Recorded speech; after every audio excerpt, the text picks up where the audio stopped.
Zanemarjenost, ko izgine tvoj glas. Veliko ljudi pride k meni in mi rečejo, nimam več glasu, ne vem več, kaj čutim, kot da me ni. In ko grejo potem skupaj skozi telo, skozi gib, se pokaže, da to, kar čuti oziroma ne čuti, ni naključje.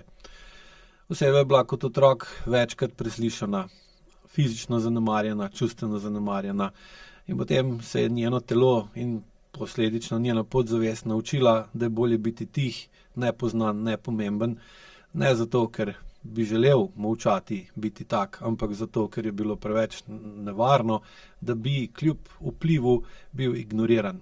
Ker to ignoriranje boli in ta bolečina potem postane počasi neznosna in jo je potrebno odpraviti.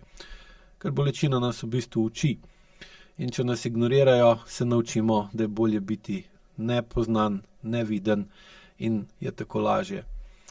In ta odziv potem pogosto utemeljujemo z različnimi razlogi, ki pa so neprimerni in z leti postanejo vedno bolj izgovori.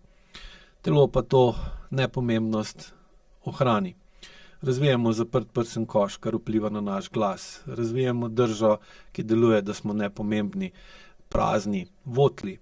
In ko pristopom začnemo počasi odpirati te predele v telesu, počasi dobimo nazaj občutek, da sem tukaj, da sem takšen, razumem, zakaj sem takšen in da bom spremenil postopoma tisto, kar me moti, ovira, ogroža ali omejuje, ker nisem več otrok, ker sem odrasla oseba. In to potem šteje in to omogoča skozi čas velike premike.